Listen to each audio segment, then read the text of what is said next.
Ben, you had brought this up earlier. If you want to discuss it, because I've seen a couple of like singles, and I saw the parenthesis as Taylor's version. Yeah, and I was wondering, like, is this the re-recordings that we had discussed before? So, at least with Fearless, it's with Fearless, right? Yeah. So she's gonna do all 6 albums, her first 6 albums. I guess because she can. Yeah. So I mean, so essentially, as the story goes, Scooter Braun. So and I'll share this. I don't know if you can share the link in the show notes. But I would encourage, listen to Vox put out a podcast about this. And then there was, I believe, an entertainment lawyer or an IP lawyer who did a really long Twitter thread that gave you a lot of background into it. Both very good sources. But essentially what happened was, after her first 6 albums, so the first deal she signed for her first 6 albums, as a lot of artists do who are starting out and unproven, you don't keep your publishing. Right. And you don't keep your master recordings.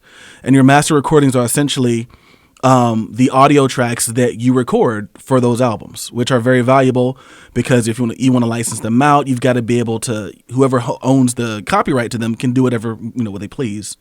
And so I know in her case, you did have to get for licensing, or not just in her case, you do have to get the writer's permission as well, in which she is a writer or the writer on every song she's ever done.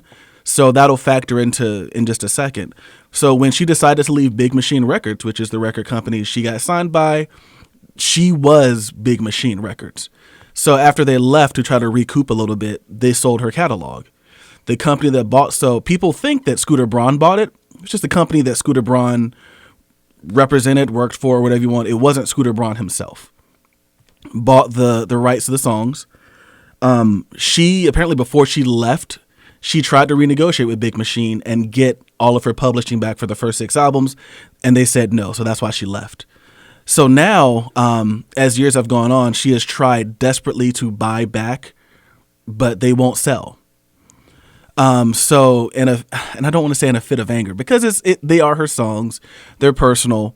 Essentially, now what she has decided to do is she has gone back and tried to track down all the producers, the writers, everyone, the musicians, even everyone who was involved in those first 6 albums, and she is re-recording all 6 of those albums, and will put them out, and will start to license out those versions of those songs, essentially. So basically, everything after 1989 is what she is. Everything before 1989, my bad, is what she's re-recording. That's it's something that she doesn't have to do. Yeah. But it's to, I guess, to prove a point? That's what it feels like. Like at first I was like, Jesus, this is petty. Like how far will you go to prove that you're right? But then again, there's also the artist part of this, so I liken this to what Dave Chappelle just did.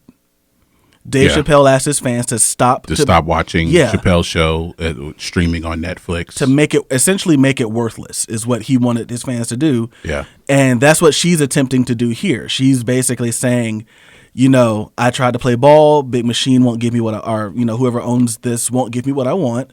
So I'm going to make their $300 million investment worthless and re-record all of my songs and ask streaming services to take off, to go with my versions of these songs instead of the old versions. And the same thing with people who want to license. Do you think streaming services will do that? Like, because that's what the artists want? Because you've heard this all, I don't know if you've heard this also about Anita Baker. Yeah, she's doing the same thing. Yeah. I think most of her stuff it's off Spotify at least. A lot of her stuff is already off of it, but she doesn't want people to stream her music or buy any of her music until she gets her masters, basically. Yeah. But do you think that if you were Spotify or Apple Music and that's what the artist wanted, and they don't own the music, but this is a way for them to possibly get that music as far as their publishing or their masters. How do you see it, and what would you do? So it would depend, because Taylor Swift has the ability to take both versions off. So Yeah. because I mean, up until 2 years ago, I believe, nothing of hers was even on Spotify. And then someone said that as an active, and this is why we called her the fake news of pop music, because on the same day that Katy Perry released her album, she decides to start streaming on Spotify. She is so petty. Like, it's so petty. So, so I think if anything, what she'll probably do is tell Spotify, like, hey, I'm taking this off and replacing it with Fearless, the Taylor version. Her fans are rabid. They'll support it. They already made when she released Love Story, they made it the top song on iTunes. So she's got a crazy enough fan base to do it. No offense to her fans. So if I am Taylor Swift, I mean, if I'm Spotify, I do it just because getting her on your platform when she wasn't there before undoubtedly boosted their numbers, because they're already the biggest streaming service in the world. I don't think people realize that. Everyone thinks it's probably like Apple Music. It's Spotify. And really the reason why is that free service, the free option they offer that's ad supported. That's why. But the amount of people that you got to come over, I imagine this was like when Netflix decided to spend all that money on Friends. It just made sense, because you got people who's like, I will cancel Netflix without, I don't know why, but I'll cancel Netflix if there's no Friends. And they're like, okay, yeah, $9 billion. Here you go. Like, it's worth it, because the amount of money that you'll lose if you don't do it is astronomical. Yeah. So you make that decision. I mean, now, as was postulated, this would not work if another artist did it. Case in point, a lot of your favorite 90s bands, I can't say for 90s like R&B and stuff like that, but a lot of your favorite 90s bands have re-recorded their albums. A lot of them have done it. Trapt has done it. I think Stroke 9, if you remember that band, yeah, they've done it. There are a lot of bands who have gone and re-recorded like their early albums, and I never knew why. And I'm wondering if this is why, because they don't own the masters of publishing, because these are the types of contracts you're given when you're unproven.